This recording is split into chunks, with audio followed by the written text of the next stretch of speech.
CT5V Blackwing. And these, of course, are the ones in production. You can buy older models, but they're not going to be making manual transmission anymore. And I lament this because I say, okay, well, then we're just not going to be driving anymore. And Chris said, he doesn't expect his kids to be driving because your cars do it for you now. So if you're holding on to your old manual transmission car, are you looking at it like, oh, this is a vehicle of leisure. I love this thing and you're going to have to pry it away from me. This is my baby. I'm going to treat it really well. And I'm driving it only in places where fewer cars are and where I really get to enjoy the thrill of driving. Danielle, welcome to the Kelly Cutrera Show. Hi, Kelly. Thanks for calling in. So what's your I really appreciate it. What's your situation with the manual transmission? Do you have one?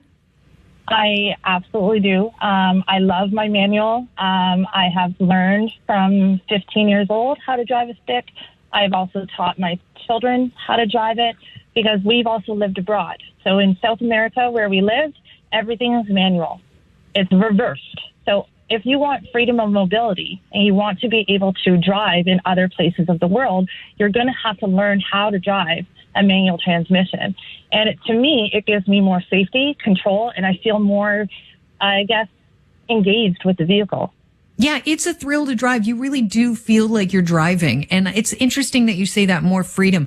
I feel like people do not equate driving with freedom the same way anymore. Well, that's sad because to me, when I'm in my vehicle, I feel connected. I feel like I love listening to talk radio, of course. So when I'm driving, I get to be lost in what's conversation going on, but I get to be really, really connected to my vehicle. I feel that I'm a safer driver because I have a manual transmission as well. I agree with that. When I first got my car, it was it was secondhand, but it was new to me. My Saab, which I had to learn how to drive standard with. I kept looking at the sports car and going, why is the coffee holder so crappy? Like it wasn't very sturdy. The reason why is you shouldn't have a coffee while you're driving standard. You're too busy to drink a coffee. Yeah, you're way too busy. It helps you stay awake. It helps you in the winter. It helps you slow down. When I am in traffic, I actually like the manual better because when people are, stop and go and some people stop too quickly, I can just downshift and I slow down a lot quicker.